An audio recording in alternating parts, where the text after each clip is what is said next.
नमस्कार, स्वागत है आपका बेस्ट क्लासेस में। मेरा नाम है लोकेंद्र सिंह ठाकुर और हम पढ़ रहे हैं एमपी बोर्ड का क्लास 12th का चैप्टर 8 नेशनल इनकम अकाउंटिंग। तो इसके बेसिक टर्म्स हमने लास्ट वीडियो में पढ़े थे। अगर आपने वो नहीं देखा तो पहले वो देखिए, तो थोड़े बेसिक टर्म्स आपको क्लियर होंगे। और आज हम पढ़ने वाले हैं मेन कॉन्सेप्ट से, तो ये समझने वाला है, तो पूरा ध्यान से सुनना मेरी बात को। चलिए पहले बात करते हैं डोमेस्टिक टेरिटरी या इकोनॉमिकल टेरिटरी क्या चीज़ है। तो हम बात बताया भी था लास्ट में कि आपका क्या होता है कि जितने भी ज्योग्राफिकल लोकेशन है इंडिया की, डोमेस्टिक टेरिटरी है जो कि गवर्नमेंट ऑन करता है। हम इंडिया की बात कर रहे हैं तो ऐसा हर देश की हो सकता है ना, ठीक है। तो जितना भी देश की इकोनॉमिकल टेरिटरी है जहाँ पे गुड्स वगैरह फ्रीली मूव करेंगे, ज्योग्राफिकल लोकेशन अपनी है ना, तो वो सब काम में आती है डोमेस्टिक टेरिटरी में। तो इसमें कौन कौन सी चीजें आती है एग्जाम्पल में, तो पहला था आपका पॉलिटिकल फ्रंटियर, फिर आता है territorial water up to the 12 nautical miles. तो यहाँ पे मैं आपको वन बाय वन एक एक करके समझाना शुरू करता हूँ। सबसे पहले आता है पॉलिटिकल फ्रंटियर। ये क्या चीज है, मतलब ये हमारी राजनीतिक बॉर्डर जो होती है ना, इंडिया की जैसी बॉर्डर है, तो वहां पे क्लियर नहीं है लेकिन डिस्प्यूट है। डिस्प्यूट मतलब कि जैसे इंडिया लद्दाख का एरिया, तो लद्दाख का एरिया में कुछ इंडिया क्लेम करता है, कुछ चाइना क्लेम करता है, मतलब है इंडिया का लेकिन चाइना कुछ क्लेम करता है कि वो हमारा है। तो जो एरिया जिसमें डिस्प्यूट है वो एरिया काय में इंक्लूड करते हैं अपन। उसमें अगर गुड्स फ्रीली मूव करेंगे तो हम मानेंगे हमारी डोमेस्टिक टेरिटरी में मूव कर रहे हैं, ठीक है। फिर आता है टेरिटिकल वाटर, तो कहने का मतलब जो समुद्री लगे हुए हैं अपने यहाँ पे, कहाँ पे, तो ईस्ट से लेके वेस्ट तक आपका वाटर बॉर्डर है अपने यहाँ पे, है ना। तो वाटर बॉर्डर में भी अपना 12 नॉटिकल माइल्स तक आपका क्या है, हमारी उसके अंदर गुड्स वगैरह जो भी मूव करेंगे तो वो हमारी टेरिटरी मानी जाएगी। फिर ships aircraft owned by and operate by normal resident between two and more countries. तो जैसे कि एग्जांपल के तौर पे मान लो कि इंडिया का कोई शिप है, जहाज है, कार्गो शिप है समझ लो, जो सामान लेकर जाता है, वो मूव कर रहा है ब्रिटेन साइड, ठीक है। तो ब्रिटेन साइड मूव कर रहा है, तो वो शिप के ऊपर जो लोग खड़े हैं वो लोग हमारे हुए, और वो जो जगह है वो भी इंडिया की मानी जाएगी। तो वो शिप कहीं पे भी हो, उससे कोई दिक्कत नहीं है। ऐसे ही आपके आते हैं एयरक्राफ्ट के साथ। एयरक्राफ्ट मतलब एरोप्लेन्स वगैरह, तो एरोप्लेन भी अगर मूव करके जैसे जा रहा है कहीं पे दुबई वगैरह में, तो वो दुबई में जब लैंड करेगा तो प्लेन के ऊपर की जगह इंडिया की, तो वो प्लेन इंडिया का, तो लोग भी अपने जगह भी किसकी मानी जाएगी, डोमेस्टिक टेरिटरी इंडिया की मानी जाएगी, ठीक है। ऐसे ही फिशिंग वेसल्स होते हैं, तो जो मछली पकड़ने वाले हो गए, या ऑयल नेचुरल गैस रिग्स हो गए। तो रिग्स क्या होते हैं, तो तेल के कुएं होते हैं जहां से ऑयल निकाला जाता है समुद्र में, तो वो रिग्स कहलाते हैं। And floating platform operate by resident in international water, तो इंटरनेशनल वाटर में कोई भी ऑपरेट कर रहा हो, जैसे कि fishing board of India, fisherman catching fishes in, जैसे हमारे आगे कई लोग फिशिंग बोट वाले श्रीलंका में चले जाते हैं कभी, तो ऐसा नहीं है कि वो श्रीलंका के हो जाएंगे, वो कहाँ के माने जाएंगे, इंडिया के। फिर आती है एम्बेसीज। तो एम्बेसीज क्या होते हैं भाई, कॉन्सुलेट एंड मिलिट्री एस्टेब्लिशमेंट। तो ये कहने एम्बेसी, एम्बेसी से कहने का मतलब होता है हर देश में एक एम्बेसी बनाई जाती है ताकि वो वहाँ के लोगों की हेल्प कर सके। तो जैसे आप दिल्ली वगैरह जाएंगे तो दिल्ली में आपको एम्बेसी बनी मिलेगी, तो वो एम्बेसी के अंदर की जगह जो है आपकी कौन सी है, वो उसी देश की मानी जाती है। एग्जाम्पल के तौर पे जैसे बजरंगी भाईजान जो है वो पाकिस्तान भेजने के लिए मुन्नी को गेट खड़खड़ाते हैं, है ना। तो वो गेट खड़खड़ा रहे थे किसका, पाकिस्तान का, तो वो दिल्ली में रह के पाकिस्तान का आवाज लगा रहे थे कि इसको ले जाओ, ठीक है। कॉन्सुलेट्स एंड यही सेम चीज है। और मिलिट्री, मिलिट्री एस्टेब्लिशमेंट तो कहें तो मिलिट्री बेस कैंप जो बनाए जाते हैं, जैसे कि इंडिया की आर्मी कई देशों को ट्रेनिंग देने का काम करती है, तो अपने यहाँ की आर्मी भी दूसरे देश में जाती है ना। जैसे मालदीव्स हो गए, तो मालदीव्स में इंडिया ने बेस कैंप बना रखा है क्योंकि वहां पे उनकी खुद की आर्मी नहीं है, तो हम लोग उनको सपोर्ट करते हैं। तो इंडिया ने जो आर्मी का बेस कैंप बनाया है, मतलब जितना भी एरिया जिसमें कैंप लगा हुआ है, वो इंडिया की जगह मानी जाएगी और डोमेस्टिक टेरिटरी इंडिया की है। ओके, चलिए फिर आते हैं नॉर्मल रेसिडेंट। तो नॉर्मल रेसिडेंट से कहने का मतलब है ऐसा व्यक्ति जिसका दिल या इकोनॉमिक इंटरेस्ट अपने देश में बसता है, वो क्या कहलाएगा, नॉर्मल रेसिडेंट कहलाएगा, ठीक है। और अगर विदेश चला गया तो नॉन रेसिडेंशियल इंडियन कहलाएगा फिर, है ना, एनआरआई। तो सिटीजनशिप और रेसिडेंशिप अलग अलग कॉन्सेप्ट है। चलिए देखें, रेसिडेंट है वेदर ए पर्सन और institution in whose centre of economic interest कहते हैं, lies in the economic territory of the country. तो इकोनॉमिक टेरिटरी में उसका इकोनॉमिक इंटरेस्ट है, इन विच ही लिव्स और लोकेटेड, तो वो जहां रहता है। तो economic centre of economic interest का दो मेन मोटिव है, तो रेसिडेंट लिव और locate within the economic territory, और carry out basic economic activity, मतलब खाना पीना वगैरह जितना भी वो कर रहा है, रहना कमाना वगैरह, वो सब कहाँ करता है, उसी देश के लिए, देश के अंदर ही करता है, इकोनॉमिक टेरिटरी के अंदर करता है, और उसका इकोनॉमिक इंटरेस्ट कहीं पे लाई करता है ना। तो वही देश में तो नॉर्मल रेसिडेंट कहलाए। जैसे कि अपन सब क्या हो गए, हम इसी देश का खाते हैं, इसी देश में खर्च करते हैं, तो हम नॉर्मल रेसिडेंट्स हैं, ठीक है। अब फॉलोइंग आर नॉट इंक्लूडेड, तो इसके अंदर कौन कौन इंक्लूड नहीं होता है, तो विदेशी लोग जो कि इंडियन एम्बेसी में काम कर रहे हैं दूसरी कंट्री के लिए, वो हमारे नहीं है। Foreign ambassadors in India, India वो भी केस में इंक्लूड नहीं करेंगे, नॉर्मल रेसिडेंट्स में इंक्लूड नहीं आएंगे। Indian living in foreign country for period of 1 year और मोर देन, तो 1 साल या 1 साल से ज्यादा के लिए रह रहे हैं तो उनका इकोनॉमिक इंटरेस्ट उस कंट्री के लिए लाई कर रहा है, तो वो अपने यहाँ के नहीं है। तो मैंने बताया था नॉन रेसिडेंशियल इंडियन एनआरआई अलग है ना। फिर डिप्लोमेट्स, डिप्लोमेट्स कौन हो गए भाई? तो डिप्लोमेट्स से कहने का मतलब हो गया कि जो आपके आप काम करते हैं किसी भी देश के लिए, वो डिप्लोमेट्स होते हैं। तो डिप्लोमेट्स आपको थोड़ा सा समझाना, गवर्नमेंट ऑफिशियल जो होते हैं ना वो डिप्लोमेट्स हो गए। जैसे अपने यहाँ पे आपके जयशंकर जी हैं, वो डिप्लोमेट्स हैं इंडिया के। ऑफिशियल और member of arm forces of foreign country employed in India, तो विदेशी जो लोग अपने यहाँ पे रह रहे हैं वो भी किस में आएंगे? दूसरे देश में आते हैं। दूसरे नॉर्मल जो नॉर्मल रेसिडेंट्स में नहीं आते, मतलब है ना, तो दूसरे देश के उसमें रेसिडेंट्स में माने जाएंगे। क्रू मेंबर्स तो आपको पता ही है, फॉरेनर्स हु विजिट इंडिया, तो जो घूमने आए, मेडिकल ट्रीटमेंट करना है। तो जैसे Neymar football FIFA world cup में चोट लगने के कारण केरला में ट्रीटमेंट करवाना आया था, आयुर्वेदिक ट्रीटमेंट करवाया था। International organization like World Bank, तो वर्ल्ड बैंक लोकेट अगर वर्ल्ड बैंक जो है इंटरनेशनल ऑर्गेनाइजेशन जैसे हैं, तो ये सभी किसी भी इसमें नहीं आते, है ना, ये कोई से भी रेसिडेंट में नहीं आते। फिर सिटीजनशिप जो है लीगल रूल है गवर्नमेंट का, लॉ एंड ऑर्डर के हिसाब से नागरिकता किसी देश की व्यक्ति को मिलती है। रेसिडेंटशिप होता है जो कि वहां रहने लग गया तो वो रेसिडेंट कहलाने लग जाएगा, ठीक है।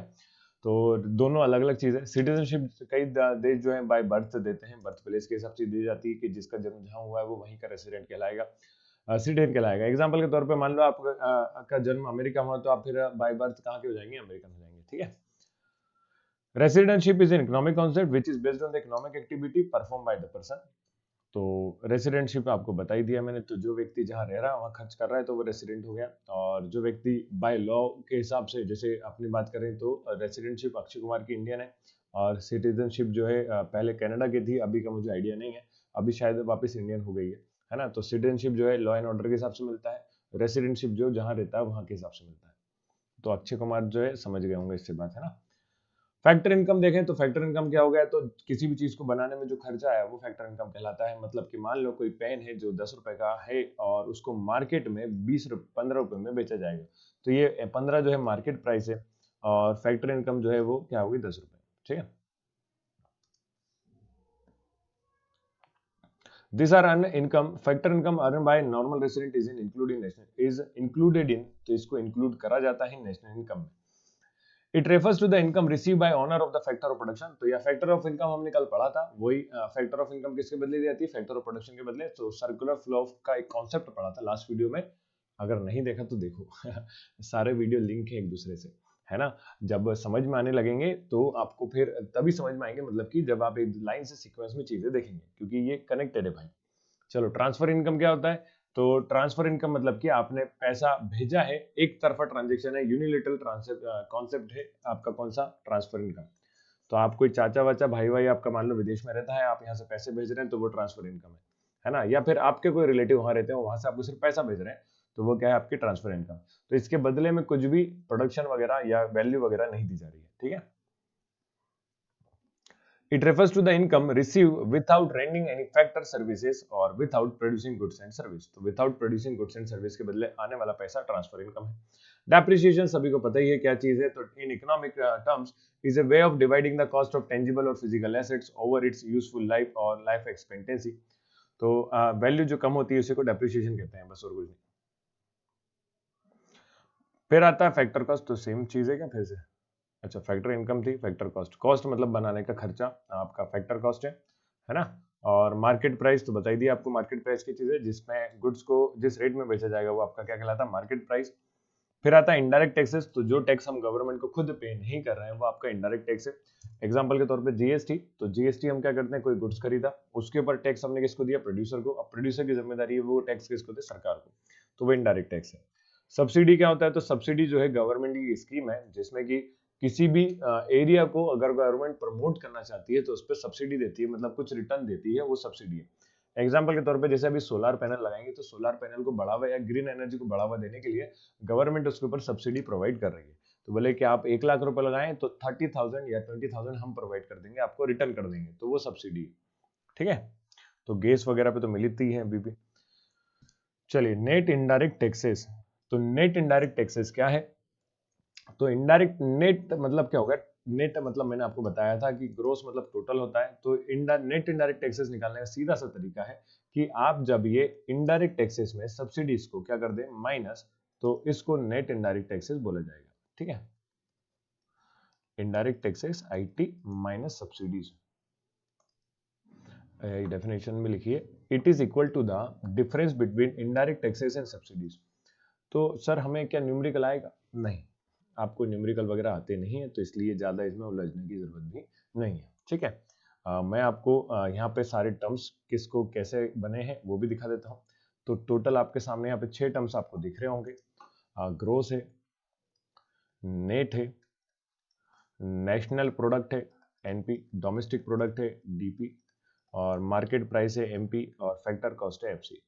तो ये हमने सारी चीजें देखी हैं। ग्रोस, नेट, नेशनल प्रोडक्ट क्या होता है, तो डोमेस्टिक प्रोडक्ट क्या होता है, तो डोमेस्टिक टेरिटरी के अंदर जो गुड्स एंड सर्विस प्रोड्यूस करी गई वो डोमेस्टिक प्रोडक्ट है।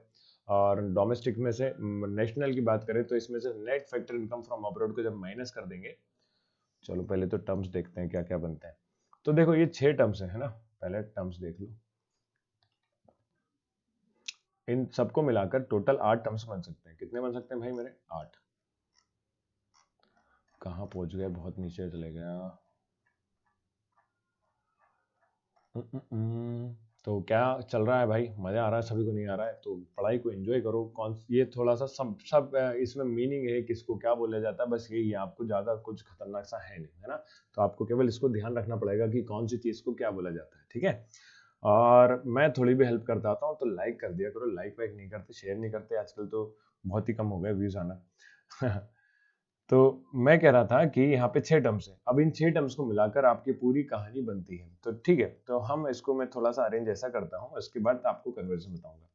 तो ग्रॉस है, नेट है, डोमेस्टिक नेशनल प्रोडक्ट है, डोमेस्टिक प्रोडक्ट है, और मार्केट प्राइस है, और फैक्टर कॉस्ट है। ठीक है, तो इनसे 8 टर्म बनते हैं। कैसे बनते हैं वो देखें। तो ग्रॉस नेशनल प्रोडक्ट GNP, और पहला हो गया एट मार्केट प्राइस। ठीक है, दूसरा हो गया gross national product at factor cost, तो नेशनल का फैक्टर के साथ, तो gross national product at factor cost FC. ठीक है क्या? चलिए, अब 2 नेशनल के साथ हो गए तो 2 किसके बनाएंगे? डोमेस्टिक के। तो gross domestic product at market price, gross domestic product at market price तो हो चुका है, एट फैक्टर कॉस्ट बचा। तो ग्रॉस के 4 टर्म्स आपके बन चुके हैं, 4 कन्वर्ट है ना। और इसके बाद आप बात करते हैं हम तो नेशनल नेट की। तो नेट के भी कितने टर्म्स बन सकते हैं? 4 बन सकते हैं। तो 4 एग्रीगेट नेट के बनते हैं, तो ये सब एग्रीगेट्स कहलाते हैं। तो नेट नेशनल प्रोडक्ट, तो पहला net national product at market price NNP MP, फिर net national product at the factor cost. ठीक है, और फिर बनाते हैं net domestic product at market price, net domestic product at market price, और net domestic product at factor cost. तो 8 term होगा। 8 की डेफिनेशन याद होना चाहिए क्या? तो याद करने का सिंपल सा तरीका है, जो हमने कॉन्सेप्ट पढ़ा है उसी को ध्यान रखो और यहाँ पे अप्लाई कर दो। ग्रॉस मतलब टोटल नेशनल प्रोडक्ट जो मार्केट प्राइस में मार्केट में बेचा जाएगा, क्या कहलाएगा? ग्रॉस नेशनल प्रोडक्ट कहलाएगा। डेफिनेशन देख लो। पहले ग्रॉस डोमेस्टिक की है क्या? हाँ जी। डोमेस्टिक टेरिटरी क्या हो गया? अपने यहाँ की। तो बिल्कुल बिल्कुल माइनर माइनर से चेंज है। तो पहला है gross domestic product at market price, तो हाँ जी, माइनर माइनर सा चेंज है डेफिनेशंस में। तो it is the money value of all final goods and service produce within the domestic territory. कहाँ पे प्रोड्यूस करी गई है? डोमेस्टिक टेरिटरी में। तो मैं हाईलाइट कर दूंगा मेन मेन कीवर्ड, है ना। और of country during accounting year, तो एक साल के अंदर। अब सर फॉर्मूला ये कैसे लिखना है? तो फॉर्मूला जब भी बनाना है तो कन्वर्जेंस आपको थोड़ा सा ध्यान रखना होंगे। कन्वर्जेंस क्या होते हैं तो वो सुने। कन्वर्जन मतलब कि एक चीज गुड्स को मतलब ग्रॉस से नेट में कैसे जा सकते हैं, उसको कन्वर्जन बोलते हैं ना। तो कन्वर्जेंस के लिए ग्रॉस से नेट पे जाने का आपको एक तरीका भी बताया था कि इसमें से सर डेप्रिसिएशन को माइनस करते हैं, और वहीं अगर हम नेट में से वापस प्लस कर दें किसको? ग्रॉस को, तो नेट में वापस प्लस कर दें डेप्रिसिएशन को, तो कहां पहुंच जाएंगे? ग्रॉस पे। तो ग्रॉस से नेट पे जाने के लिए डेप्रिसिएशन को माइनस करते हैं। ऐसे ही नेशनल प्रोडक्ट है, नेशनल प्रोडक्ट से डोमेस्टिक प्रोडक्ट पे जाने के लिए आपको क्या करना होगा? माइनस करना होगा NFIA। ये क्या फंडा है सर? तो net factor income from abroad है ये। नेट फैक्टर इनकम से मतलब कि विदेश से अपने यहाँ कितना गुड आया, तो इसको लिए एक और फॉर्मूला है फीफा माइनस फीटा। ठीक है, फीफा माइनस फीटा।